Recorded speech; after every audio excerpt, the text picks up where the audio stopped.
Halo semuanya, selamat datang di channel Auto Driver. Berbicara nama Corolla tentu sudah tidak asing lagi di telinga. Pasalnya merek tersebut sudah eksis sejak tahun 1966 dan hingga kini sudah ada 12 generasi. Tapi yang kali ini benar-benar berbeda, yaitu Corolla yang tampil dengan model SUV. Ini adalah Corolla Cross. Dan seperti apa impresinya? Saksikan video ini sampai habis ya.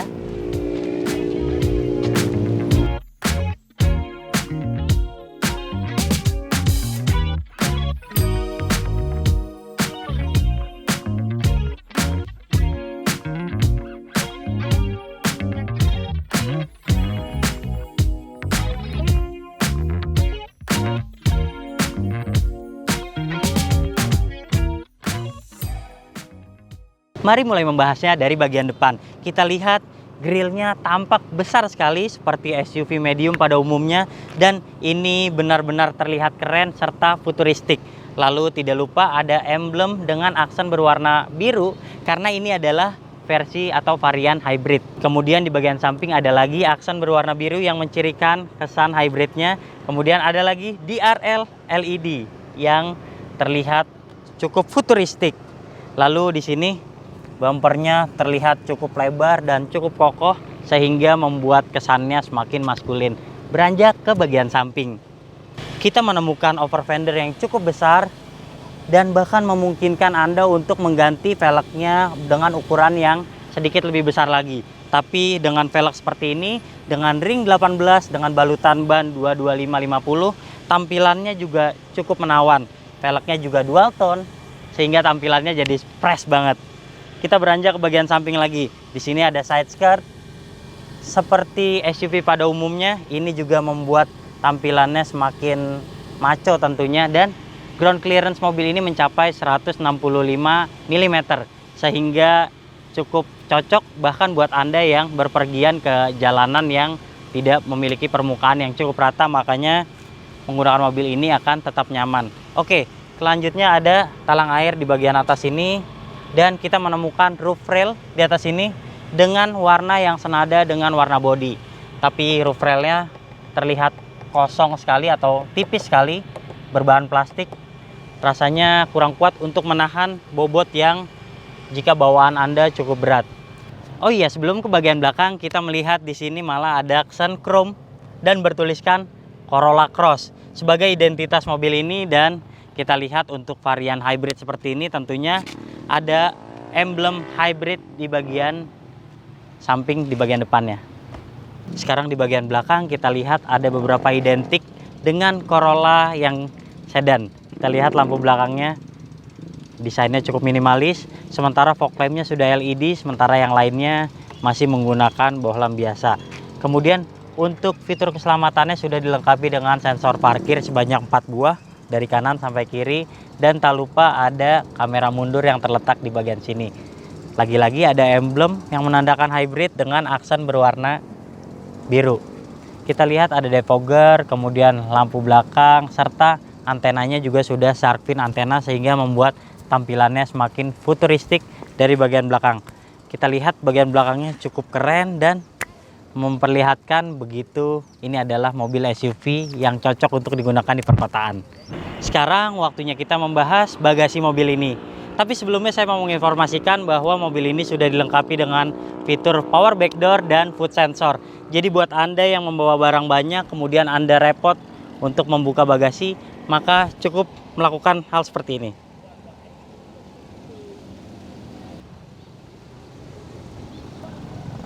Ya, kita lihat kapasitas bagasinya cukup luas dan ini bisa meletakkan 2 koper besar. Anda letakkan berjajaran di sini.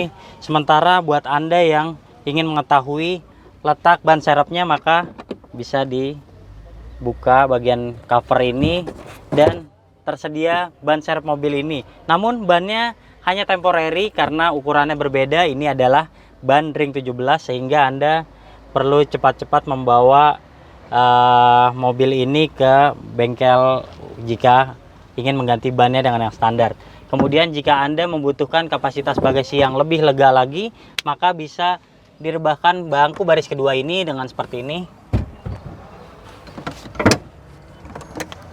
kanan dan kiri, maka akan mendapatkan ruang kabin ataupun ruang bagasi yang cukup lapang. Meskipun tidak bisa rata dengan lantai, namun ini cukup baik karena bisa memuat mungkin sekitar tambahan sekitar 3 atau 4 koper besar lagi. Untuk menawarkan konsumsi bahan bakar yang jauh lebih baik, varian hybrid dibekali dengan mesin 1800 cc bertenaga 98 PS dan torsi 142 Nm. Namun tenaganya juga disandingkan dengan motor listrik bertenaga 72 PS dan memiliki torsi puncak 163 Nm. Sementara untuk versi 1800 cc non-hybrid dipersenjatai tenaga sebesar 140 PS dengan torsi mencapai 172 Nm. Hal utama yang paling ingin kami lihat adalah bagian interior mobil ini. Lantas, seperti ini tampilannya.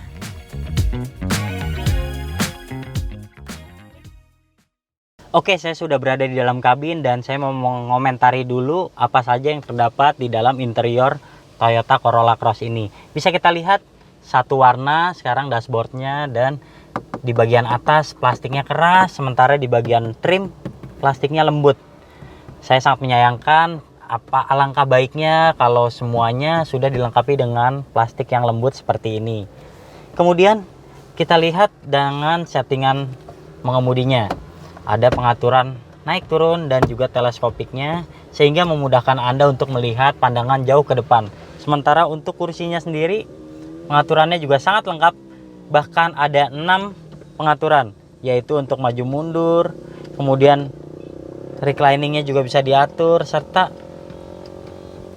untuk meninggikan bagian depan serta bagian belakang juga bisa diatur terpisah. Namun sayangnya untuk kursi penumpang tidak dilengkapi dengan pengaturan secara elektrik seperti pada posisi driver seperti ini. Ya, untuk head unitnya sendiri sudah dilengkapi dengan 9 inci dengan layar sentuh. Ada juga fitur seperti Bluetooth, Miracast, kemudian juga ada fitur e-money. Jadi untuk Anda yang ingin mengecek saldo e-money Anda bisa langsung diletakkan di head unit ini. Kemudian ada lagi pengaturan lainnya seperti untuk konektivitas, dan sayangnya kami tidak menemukan apakah ada untuk Apple CarPlay dan Android Auto. Sementara di rilis yang ditulis ke Auto Driver juga tidak ada informasi mengenai konektivitas Apple CarPlay dan Android Auto. Sementara di bagian bawahnya kita melihat pengaturan AC sudah digital dan sudah dual zone. Jadi untuk Anda yang di bagian kiri ataupun untuk saya pengemudi bisa mengatur dengan temperatur yang berbeda di kanan ataupun yang di kiri. Di bagian bawahnya Anda akan menemukan slot penyimpanan terbuka untuk menaruh gadget Anda, misalnya bisa diletakkan di sini. Yang misalnya gadget Anda ingin mengisi daya, maka bisa diletakkan di sini.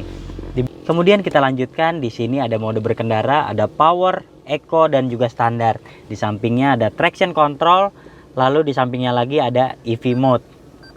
Sedikit ke belakang kita melihat ada cup holder sebanyak 2 buah di bagian tengah sini, dan lagi-lagi ada laci untuk penyimpanan tertutup. Tidak lupa di sini juga ada soket untuk soket 12 volt untuk Anda melakukan pengecasan gadget Anda di bagian bawah. Oh iya, sebelum lupa kita mau informasi bahwa mobil ini sudah dilengkapi dengan sunroof. Bisa dibuka dari depan sini, tapi sayangnya sunroofnya cuma berukuran cukup kecil. Jika kita bandingkan dengan yang dimiliki oleh CX-5 misalnya yang terlihat lebih besar, maka ini tidak akan membuat Anda mudah untuk naik ke atas ini karena dimensinya cukup kecil. Oke, sementara itu aja yang bisa kita lihat dari depan. Secara keseluruhan warnanya hanya satu warna, yaitu warna hitam saja. Sementara bagaimana impresinya di baris kedua? Oke, ini saya sudah berada di baris kedua dan ini posisi mengemudi saya 170 cm. Lihat saja legroomnya cukup baik. Kemudian headroomnya juga masih oke. Dan begitu nyaman karena joknya juga dilengkapi dengan jok kulit seperti ini. Kemudian busanya juga terasa tebal sekali. Lalu kalau saya mau mendapatkan kenyamanan ekstra, maka saya bisa mengatur ventilasi AC-nya yang terdapat di bagian tengah sini. Bisa di kanan ataupun di kiri, dua-duanya sama nyamannya. Tak lupa di bawah juga ada 2 buah USB port. Jadi Anda tidak perlu bergantian untuk nge-charge gadgetnya. Misalnya teman Anda yang di sebelah kiri juga baterainya lowbat, bisa nge-charge secara bersamaan karena ada 2 USB port di sini. Oke, di bagian kanan kita lihat trim, di bagian door trim ada cup holder sebanyak 1 buah. Lalu ada penyimpanan kecil ini untuk koin misalnya. Tapi sayangnya mobil ini belum dilengkapi pocket untuk menyimpan file ataupun majalah misalnya di belakang. Karena hanya satu bagian saja, yaitu di belakang kursi penumpang depan, hanya terdapat di bagian sini aja. Sementara untuk fitur keselamatannya tentu sudah dilengkapi dengan ISOFIX dan juga sudah dilengkapi dengan safety belt sebanyak 3 titik untuk ketiga penumpangnya. Tak lupa untuk Anda yang terbiasa berpergian jauh, kemudian Anda mudah lelah misalnya, Anda tinggal merebahkan armrest ini. Ini juga ada tambahan cup holder sebanyak 2 buah. Jadi terasa lebih nyaman ketika Anda duduk di bagian belakang. Tentunya jika Anda tidak menaruh penumpang di bagian tengah ini. Jadi armrest tetap akan bisa direbahkan secara normal. Oh iya, ngomong-ngomong soal kenyamanan, mobil ini pada baris keduanya juga sudah dilengkapi dengan headrest yang bisa diatur ketinggiannya, naik turunnya, bahkan untuk di penumpang yang tengah tetap dilengkapi dengan headrest yang bisa diatur ketinggiannya. Sekarang waktunya saya ingin membahas impresi mengemudikan mobil ini. Tapi sebelumnya saya mau informasikan bahwa ini adalah Smart Key yang juga dilengkapi dengan Smart Entry. Jadi jika kuncinya ada di kantong Anda hanya tinggal meletakkan jari Anda dekat sini, maka sudah terbuka dengan sendirinya. Let's go!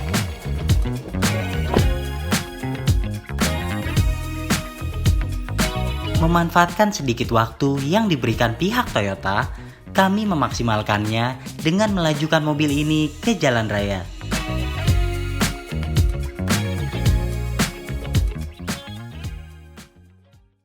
Ya, sekarang saya mencoba berkendara, tapi pihak Toyota memberikan waktu hanya sebentar saja, jadi saya hanya bisa menceritakan sedikit sekali impresi yang ada pada mobil ini.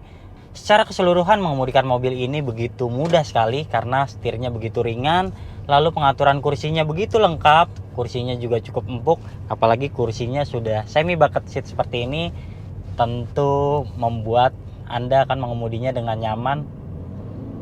Yes, nyaman sekali. Dan yang paling menarik dari mobil ini adalah suspensinya sudah menggunakan torsion beam. Bahkan ketika saya menghadapi speed trap ataupun gundukan yang agak besar, saya merasa begitu nyaman sekali mobil itu.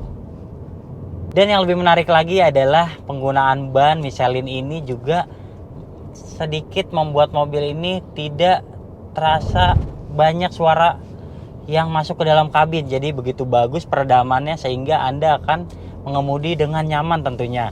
Apalagi ketika Anda nantinya akan membawa mobil ini ke jalan yang bebas hambatan, misalnya ke jalan tol, Anda bisa menggunakan fitur cruise control seperti ini.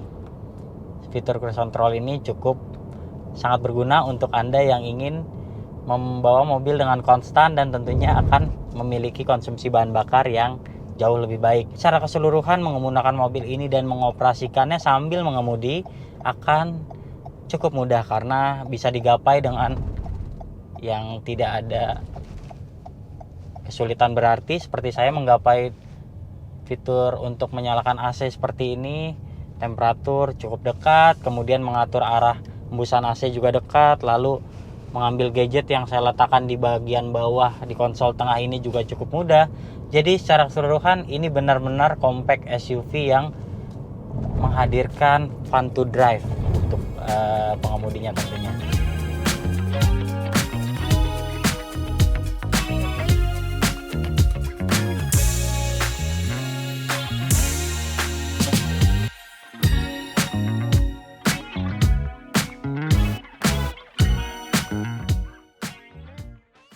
Ya, kita lihat ini sudah hampir malam hari dan saya bisa mengatur ketinggian lampu dari bagian kanan bawah sini.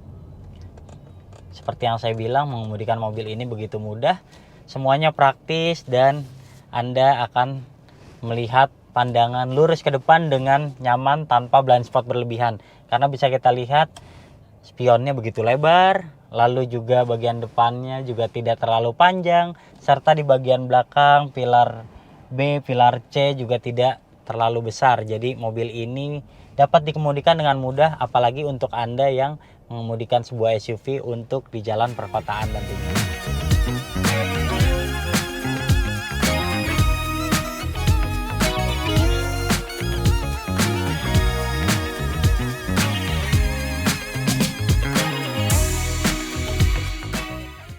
Lalu ketika macet seperti ini ataupun lagi menunggu giliran untuk maju ketika lampu merah, Anda tidak akan menemukan handbrake di sini karena posisinya ada di bagian bawah, yaitu ditekan dengan kaki kiri Anda seperti ini. Ini sudah diaplikasikan untuk Sienta misalnya, dan kembali lagi diaplikasikan untuk Toyota Corolla Cross seperti ini.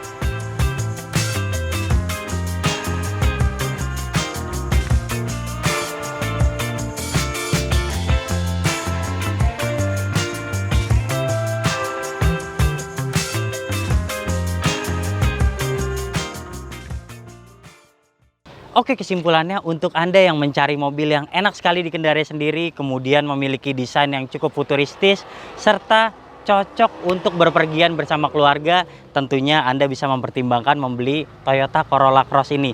Harganya dijual antara 457 jutaan hingga 497 jutaan untuk varian hybrid seperti ini.